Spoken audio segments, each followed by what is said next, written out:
سب سے بالا والا ہمارا نبی، میں کہوں وہ میرے نبی، لیکن کیا مقام ہے اس انسان کا؟ سرکار فرمائے میں تیرا نبی۔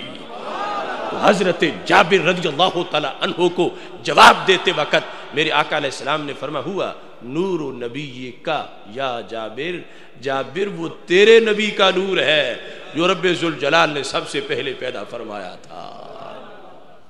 اب سوال کا جواب تو اس میں آ گیا، لیکن میرے آقا علیہ السلام کی شان یہ ہے، میرے کریم سے گر قطرہ کسی نے مانگا دریا بہا دیے ہیں، دربے بہا دیے ہیں۔ تم نے یہ پوچھا رب نے سب سے پہلے کس چیز کو بنایا؟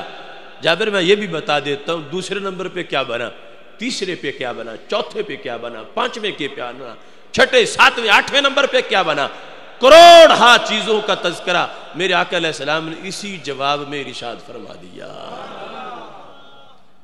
فرمایا ہوا نور نبی کا یا جابر، جابر وہ تیرے نبی کا نور ہے جو رب نے سب سے پہلے پیدا فرمایا۔ ثم خلق فیہ کل خیر وخلق بعدہ کل شیء، فرمایا پھر جو کچھ بنا اس کے بعد بنا اور ہر اچھی چیز اسی نور سے بنی۔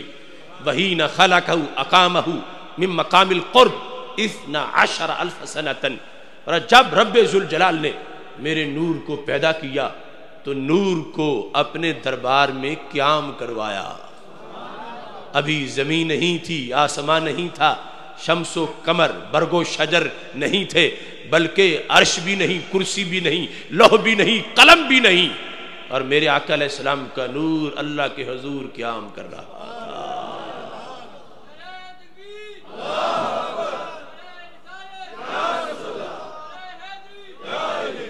مقام قرب میں 12,000 سال تک ہمارے آقا علیہ السلام کا نور اللہ کے سامنے قیام کرتا رہا۔ 12,000 سال دن رات ہر سیکنڈ اللہ کا نور اس نور پہ برستا رہا۔ 12,000 سال جب اس نور کو مکمل ہو گئے، اللہ کی تجلیات کو جذب کرتے کرتے، ثم جعلہ 4 اقسام، پھر رب نے اس کی 4 قسمیں بنائی۔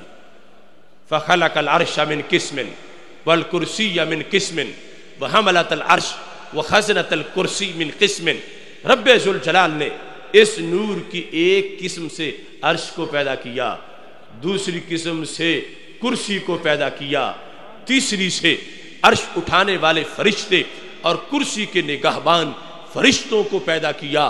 ابھی مطلقاً فرشتوں کا نمبر بعد میں آئے گا پیدائش کا۔ یہ 3 چیزیں اس نور کی تخلیق کے بعد مقام قرب میں 12,000 سال کا قیام مکمل ہونے پر رب نے بنا دیں۔ عرش کو بھی بنایا، کرسی کو بھی بنایا، اور ان مخصوص فرشتوں کو بھی بنایا۔ پتہ چلا عرش کے لحاظ سے جو اہل سنت و جماعت کا عقیدہ ہے کتنا روشن، کتنا صحیح اور کتنا جامع عقیدہ ہے۔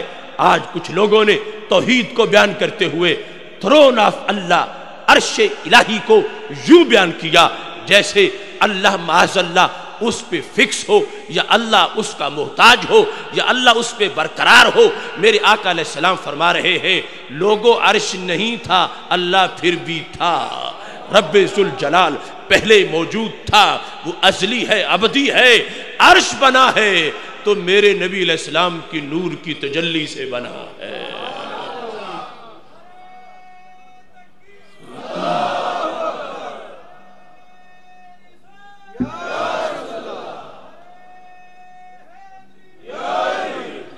محتشم سامعین حضرات، اب دیکھیے جس وقت یہ 3 چیزیں بن گئی، ثم اقام القسم الرابع فی مقام الحب 12,000 سنۃ، رب ذوالجلال نے 4تھے حصے کو پھر قیام کروایا، اور وہ قیام بھی 12,000 سال کا تھا۔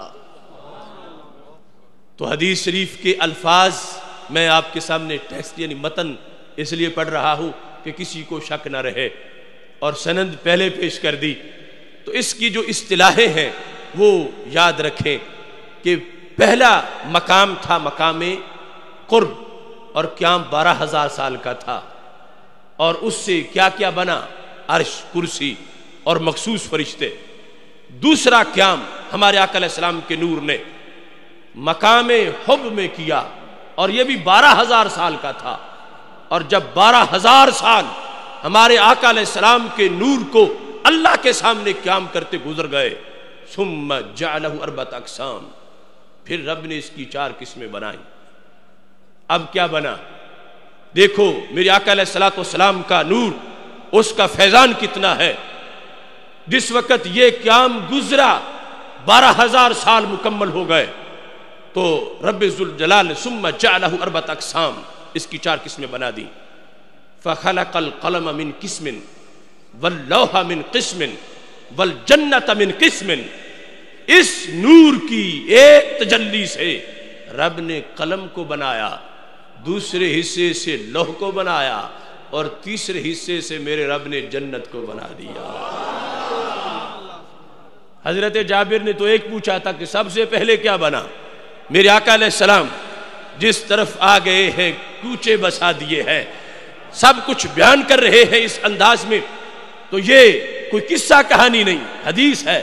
اور دیکھو لوگوں سے آج 12 ربیع الاول شریف سے بعد والا میلاد برداشت نہیں ہو رہا، میرے آقا علیہ السلام نے تو 1000 سال پہلے کا بھی بیان فرما دیا ہے۔ کوئی اور ایسا ہے کہ جس کی داستان اتنی حسین ہو اور اتنی لمبی ہو، کہاں سے کہاں تک اس نور کی جلوہ گری ہے۔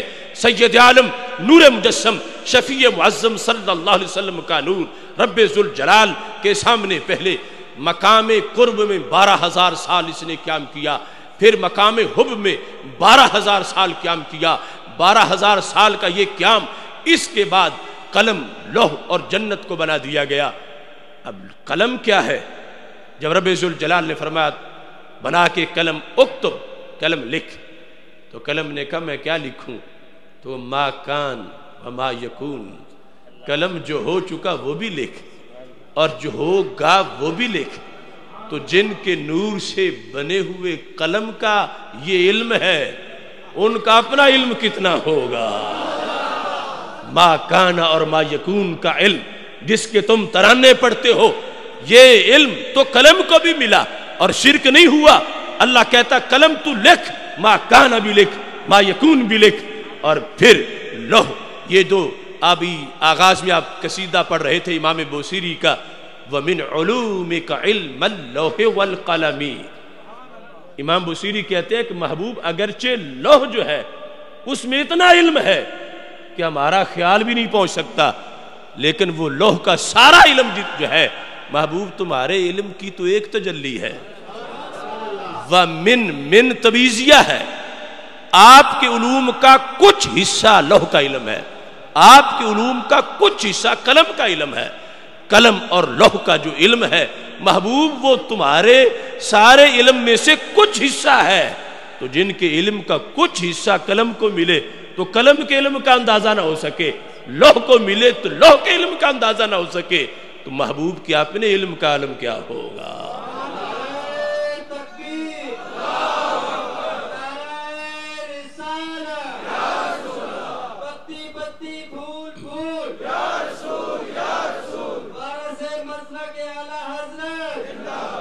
اسی پر حضرت شیخ عیسیٰ مانے جو انہوں نے پورے کتاب لکھی، علم لوح و قلم جو ہے وہ ہمارے آقا علیہ السلام کے جمی علوم کا محیط نہیں بلکہ اس کا تو کچھ حصہ ہے، سرکار کے علوم اس سے بھی علاوہ ہے اور اس سے بھی زائد ہیں۔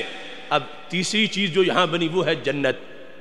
ہر شخص جنت کا محتاج ہے، جنت کی جستجو میں ہے، جنت کی تلاش میں ہے، لیکن وہ شخص جو منکر ہو سرکار کے نور کا، وہ جنت کس منہ سے مانگتا ہے؟ جنت تو بنی ہی میرے محبوب کے نور سے ہے۔ تو نور مصطفیٰ صلی اللہ علیہ وسلم کا منکر جنت میں جا کیسے سکے؟ جنت بنائی گئی ہے میرے آقا علیہ السلام کے نور سے۔ اور جنت کیا ہے؟ محبوب علیہ السلام فرماتے ہیں فیہا ما لا عین رأت ولا اذن سمعت ولا خطر علی قلب بشر۔ جنت میں وہ کچھ ہے جو آنکھ نے دیکھا ہی نہیں، آنکھ دیکھتی کیا، کان نے سنا ہی نہیں، کان سنتا کیا، دل خیال بھی نہیں کر سکتا کہ جنت کی چیزیں خوبصورت کتنی ہوگی اور جنت میں کیا کچھ ہوگا۔ یہ جنت جس کے بارے میں اس طرح کی معلومات اس کی ہیں کہ اتنی عظیم ہے، یہ جنت بھی میرے محبوب کے نور سے بنی ہے۔ کچھ لوگ حوروں کا حسن و جمال بیان کریں، سرکار کے حسن و جمال کو بھول جائیں، جنت کے مناظر، جنت کی تازگی، جنت کے اجالوں کا تو تذکرہ کریں، لیکن جن کے نور سے جنت بنی ہے ان کے حسن و جمال کو بھول جائیں۔ مبارک ہو اہل سنت و جماعت، تمہیں کہیں بھی ندامت کا سامنا نہیں کرنا پڑے گا۔ عقیدے کی چادر ایسی نہیں کہ ایک طرف سے لے تو دوسری طرف ننگی ہو جائے اور دوسری طرف لے تو پہلی طرف ننگی ہو جائے، نہیں، تمہاری چادر اتنی لمبی ہے جو یہاں سے لے کر لواء الحمد تک پھیلی ہوئی ہے کہ جدھر بھی دیکھو گے یہ ہمارا عقیدہ ہے جو بتائے گا کہ محبوب علیہ السلام کی سچی شانیں رب نے کتنی عطا فرمائی ہے۔ اللہ کے محبوب صلی اللہ علیہ وسلم کا نور، اس کی تاریخ کا بیان ہو رہا ہے، ولادت کا خطبہ سرکار خود دے رہے ہیں۔ یہ نور قیام کر رہا تھا مختلف مقامات پر، پہلا مقام مقام قرب، دوسرا مقام حب، تیسرا مقام خوف۔ جس وقت یہ تین چیزیں بن گئیں اس کے بعد جو چوتھا تھا حصہ، ثم اقام القسم الرابع فی مقام الخوف 12,000 سنۃ، رب ذوالجلال نے ہمارے آقا علیہ السلام کے نور کو جو چوتھا حصہ بچا تھا اس کو پھر قیام کروایا۔ کہاں؟ مقام خوف میں۔ کتنے گھنٹوں کا؟ نہیں، سالوں کا، 12,000 سال تک، 12,000 سال تک میرے آقا علیہ السلام کا نور اللہ کے سامنے مقام خوف میں قیام کرتا رہا۔ ثم جعلہ 4 اجزاء، پھر رب نے اس کے 4 اجزاء بنائے۔ اب کیا بنا اس سے؟ فخلق الملائکۃ من جزء والشمس من جزء والقمر والکواکب من جزء۔ سرکار ارشاد فرماتے ہیں جب مقام خوف میں میرے نور کو 12,000 سال مکمل ہو گئے، اللہ نے اس کے 4 حصے کیے۔ ایک حصے سے رب نے فرشتوں کو بنایا، دوسرے سے رب نے سورج کو بنایا، تیسرے سے رب نے چاند ستاروں کو بنا دیا۔